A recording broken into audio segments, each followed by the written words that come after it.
Hi, Godless voice here. What is death to me? Well, finality comes to mind. All things come to a close.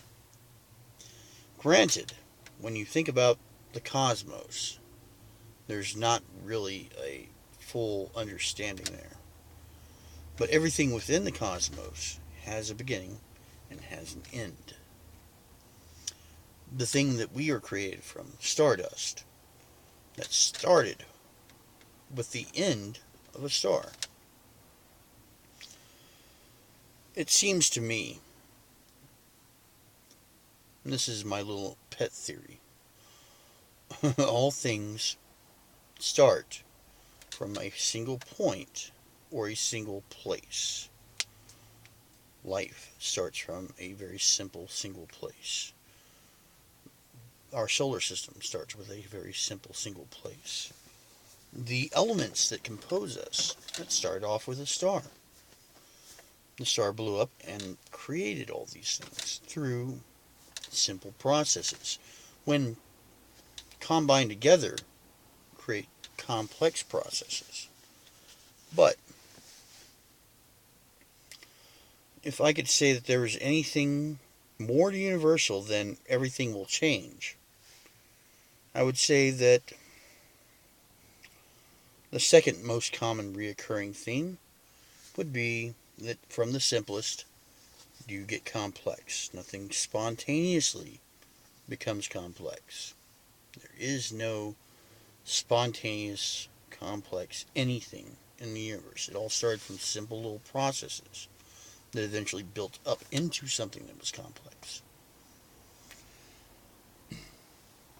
Also, a running theme, and certainly that's true with us human beings, is that from simple comes complex, and through violence, the universe exploded into what it is now.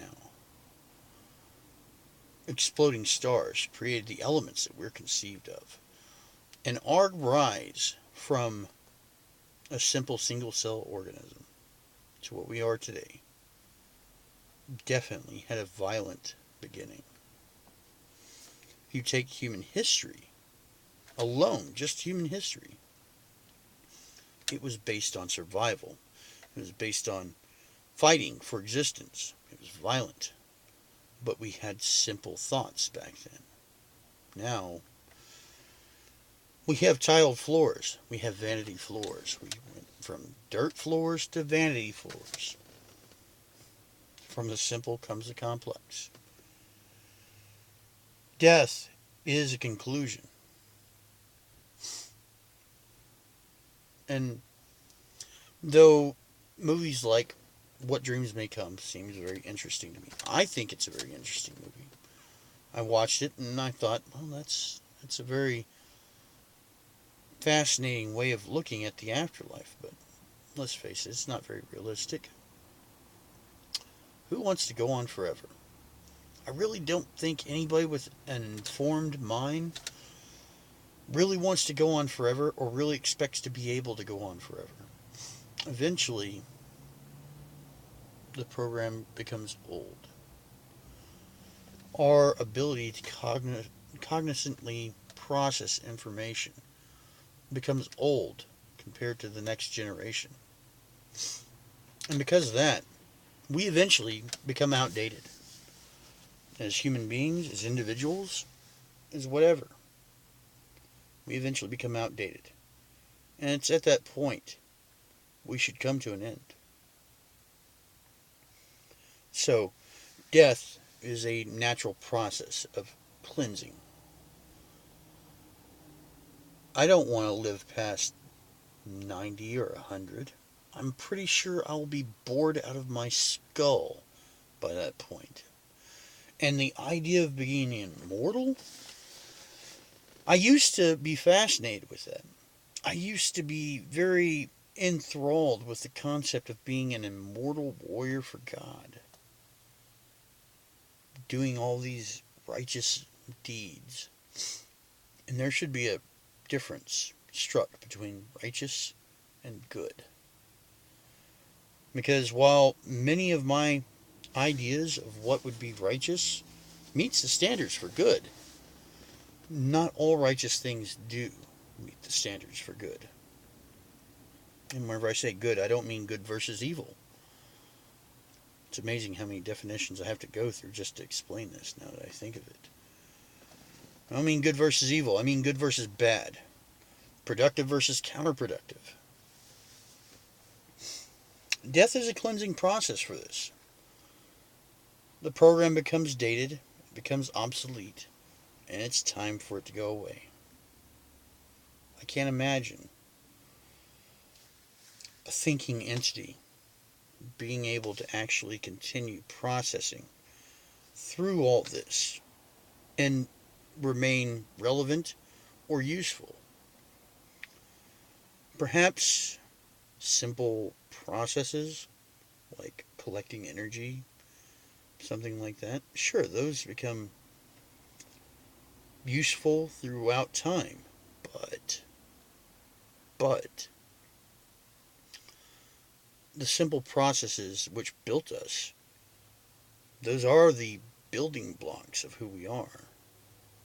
It makes sense that those would actually be useful for an extended period of time, beyond even our existence or understanding. But to take the product of those things and say that the product has been perfected, it no longer needs to be perfected. To say that we are perfected, we are so far from perfected. We don't have the best eyes. We don't have the best method of reproduction. We don't have the best method of collecting energy. We don't have the best method of communication. We don't have a lot of things that would be identified as the best. And whenever I say identified as the best, I mean there is something that's better out there. Even though no way we actually see as well as we did see back when we were in water. There are things that dwell in the land, in the open air, that are better at us in just about everything we do.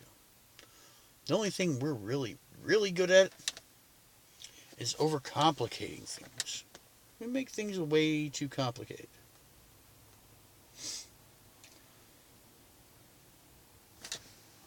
There's a philosophy going around people in my community, and whenever I say my community, I mean atheists, that death is the great equalizer. In a sense, that is true. All things must answer to death. All things must come to an end. If they don't come to an end, they eventually become corrupted. I imagine. Reminds me of this statement made, I think, by Batman. And I'm pretty sure somebody made it before him, but if not, then kudos to the writer. Live long, either you die a hero or you live long enough to see yourself a villain. And I think without the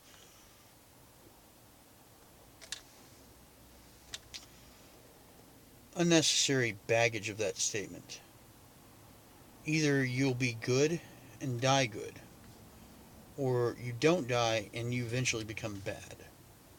You eventually become counterproductive. That's what I see the soul meaning to me. We're talking about death here, so eventually I'm going to have to talk about the soul. The soul seems like a corruption.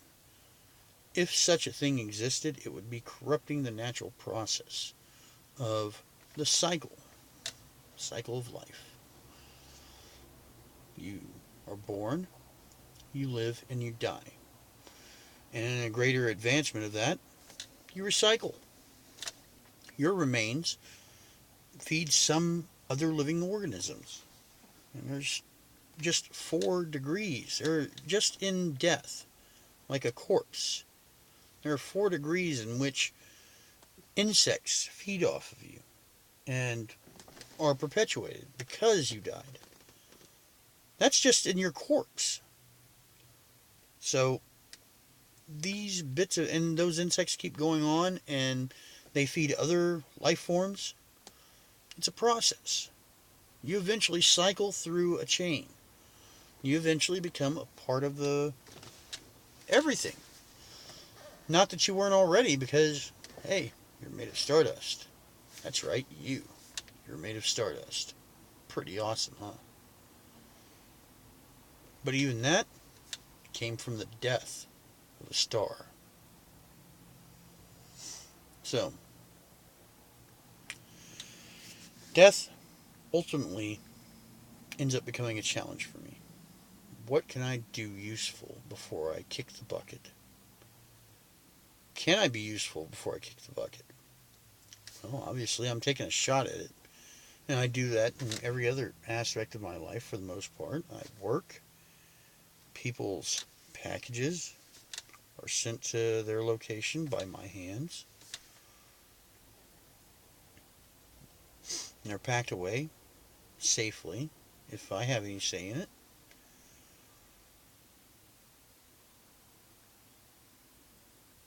Death is a challenge. Do what you can before it strikes. Death is also a way to humble myself. I made it no secret that I'm dealing with the anniversary of a suicide. I've dealt with about,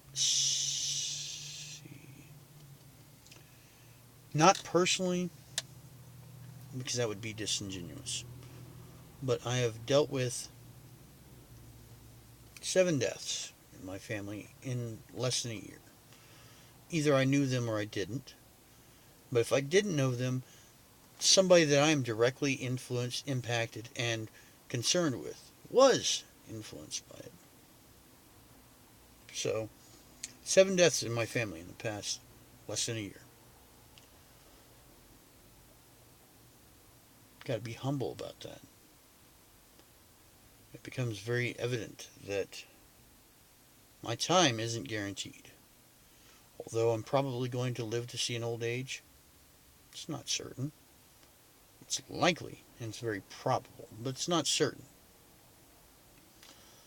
So, my best interest would be in leaving my mark on the planet as best as I can in the most amicable way that I can. Because let's face it, those that leave their mark that don't do it in such a way, well, you get to be a hero, but nobody ever actually applies your life to their own. I'd rather be foundation for somebody else to become better than a cautionary tale for somebody to not do. So, there are my thoughts on death. How do you view death?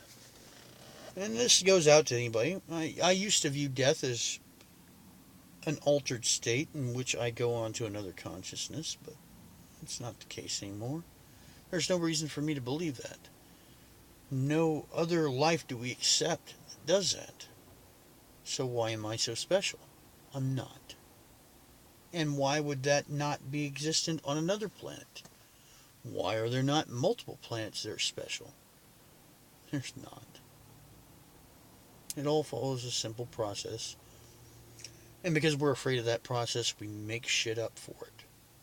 That's really what it comes down to. So what are your thoughts?